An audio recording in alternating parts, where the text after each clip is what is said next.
O que os novos estudos estão mostrando é que o coração humano é o mais forte gerador biológico de campos elétricos e campos magnéticos no corpo humano.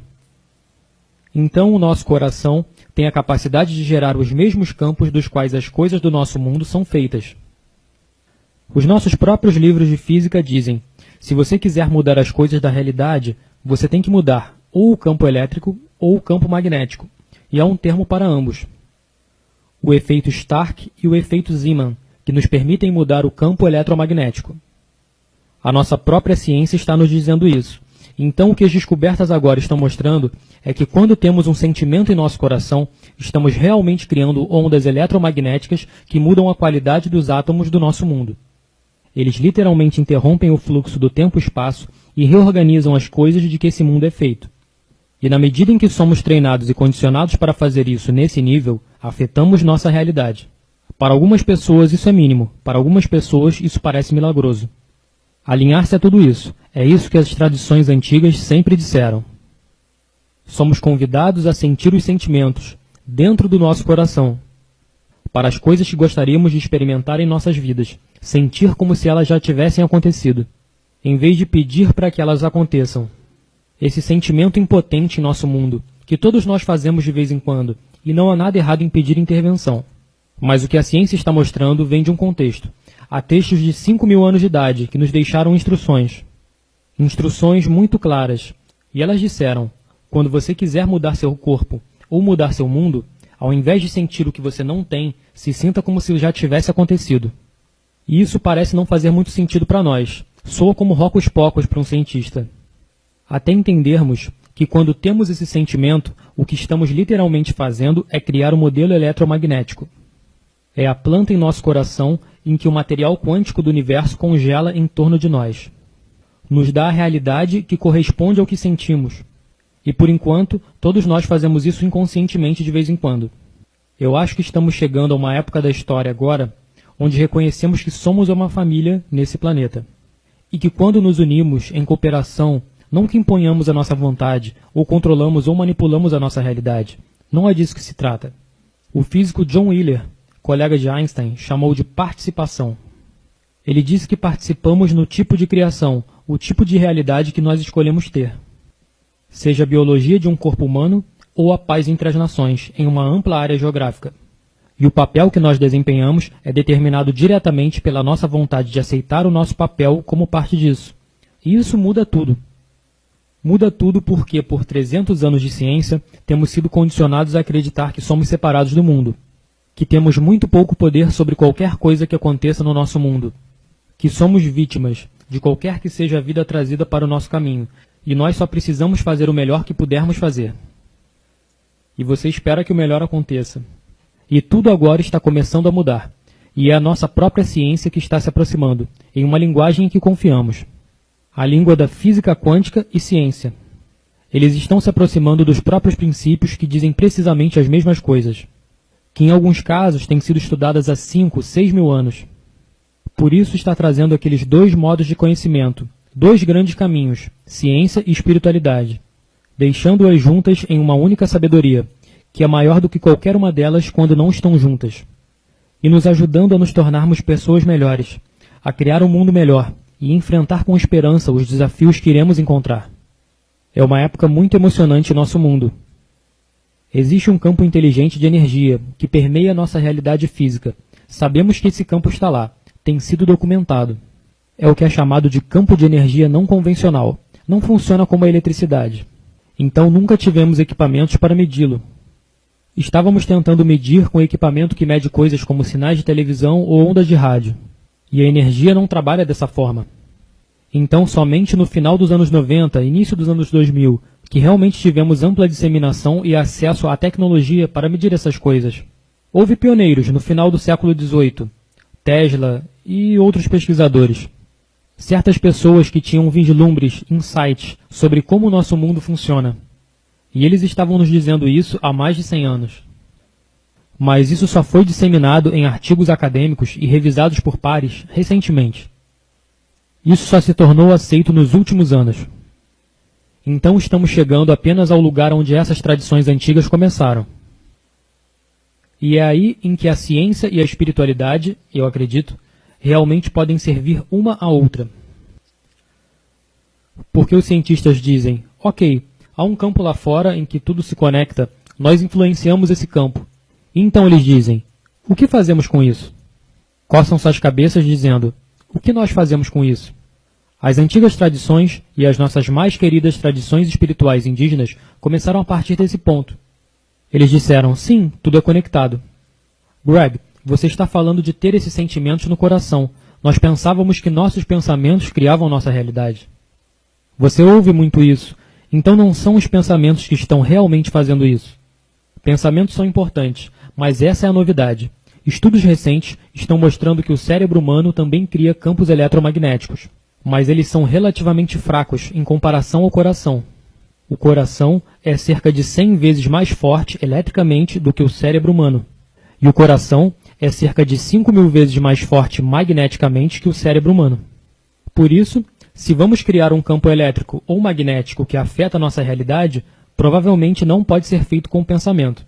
E é por isso que é muito mais difícil. É muito mais fácil sentir o sentimento com nossos corações. Assim, nossos cérebros criam a imagem que nós modelamos, nós simulamos com o nosso cérebro. O que é que nós gostaríamos de ver? O que é que gostaríamos de experimentar? E uma vez que temos isso internamente, podemos sentir o sentimento de gratidão e apreciação pelo que já está acontecendo. E isso dá poder ao que estamos pensando. E isso é uma tecnologia interna muito poderosa, que aparentemente foi perdida para o Oeste, cerca de 2 séculos atrás. E agora as instruções acabaram de ser encontradas. E muitos dos textos foram recuperados nos últimos 100 anos, em escolas específicas, Biblioteca Nag Hammadi, Biblioteca Copta, as bibliotecas tibetanas. Lá eles preservaram as instruções em seus textos, que nos dizem como o uso é muito poderoso em sua tecnologia. E nossa ciência está recuperando esse atraso com eles. Os cientistas agora estão começando a entender. É a consciência, é a nossa crença, é a maneira como sentimos, as limitações que temos aceito culturalmente, através de nossas famílias ao longo da história. O que os cientistas disseram é que nós tendemos a dar grande crédito aos nossos limites, em vez de pensar em nós mesmos como seres capacitados. E independentemente de estarmos conscientes disso ou não, a crença subconsciente de que nós somos vítimas sem poder nesse mundo tem uma tremenda influência em tudo o que fazemos. Até pessoas muito conscientes que gastam suas vidas em ashrams e em cavernas meditando, em um mosteiro que você conheça do outro lado do mundo, a 17.000 pés acima do nível do mar. Há lugares dentro de nosso ser, indicando sermos vítimas impotentes, e isso ocupa um papel dominante em nossas vidas. Por isso ficamos em conflito entre isso e as nossas grandes capacidades. Nas tradições sânscritas, que são a raiz de muitas das coisas que estamos falando hoje, o que encontramos é que há um sistema de 7 chakras, 7 sistemas de energia, 3 abaixo do coração e 3 centros acima. E esses centros, nas tradições sânscritas, estão ligados diretamente aos componentes que estávamos falando a respeito, do que conversávamos sobre a manifestação. Os 3 centros de energia superiores estão ligados ao que poderíamos chamar de nosso processo de pensamento, nossa comunicação. E os 3 centros mais abaixo estão ligados ao que poderíamos chamar de emoção. E eles definem emoção um pouco diferente do que nós. Eles dizem que há 2 emoções primárias que nós produzimos. Há o amor, que é uma dessas emoções, e depois tudo que acreditamos ser o oposto do amor, está no extremo oposto do espectro. Por isso, é como 2 polaridades com a mesma energia. Assim, para muitas pessoas é amor e medo. Então eles dizem que a maneira como nós trabalhamos nesse mundo, a maneira como nos manifestamos, como nós e nossos centros superiores achamos que comunicamos, falamos com outra pessoa, o que verbalizamos, o que gostaríamos de experimentar, imaginamos em nossa mente. Esse é o pensamento. E uma afirmação é um pensamento. Só que é um pensamento vazio, a menos que nós coloquemos um pouco de energia nisso. A maneira de colocar energia nisso é estimular e desenvolver a energia desses centros de energia mais baixos. Nosso amor pelo que estamos pensando, ou subconscientemente, nosso medo do que estamos pensando. E quando nós fazemos isso, quando combinamos o pensamento e a emoção, eles se unem nesse mágico, misterioso e precioso lugar, bem no centro de nossos corações. E é isso que os ancestrais disseram. Onde eles agiram, está tudo em nosso coração. E por definição, criamos um sentimento. Sentimento é a união entre pensamento e emoção, O sentimento é o que cria as ondas que falam para o campo, para a matriz do nosso universo. O sentimento é o que cria.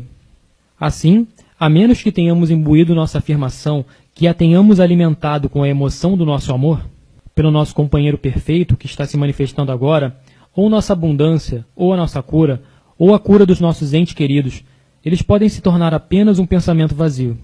E algumas pessoas acabam ficando frustradas com suas afirmações. Sabe, elas dizem que fizeram suas afirmações 100.000 vezes por dia, e nada aconteceu. E elas perderam o interesse, se sentiram sem poder, elas se sentiram como vítimas. Elas dizem, você sabe, essa coisa não funciona, porque só tínhamos metade da fórmula. Então o sentimento é o que realmente cria, e é por isso que, para mim faz tremendo sentido, se o sentimento é o que cria, então você tem que dar a esse campo algo para trabalhar. Então ele pode te mostrar o que você está criando. Por que não sentir o que é que você gostaria de experimentar? Assim, o campo pode dar isso de volta para você, em vez de sentir as coisas que você não tem, que você não quer, porque esse é o modelo que o campo recebe de volta para você. É algo muito sutil, é uma pequena mudança espiritual, em pensar nos resultados. Em vez de pensar no lugar de falta, alguma coisa muda, então a sensação de que estamos criando fica muito próxima, associada ao que chamamos de crença. Crença e sentimentos ambos ocorrem no coração. Quando você tem uma crença sobre algo que você tem geralmente sentimentos muito fortes sobre essa crença. Você pega alguns dos tópicos mais controversos em nossa sociedade hoje. Aborto, suicídio assistido, você sabe, o direito de morrer, eutanásia. E sempre que você traz esses tópicos, há um monte de sentimentos que circundam as crenças que temos com relação a isso.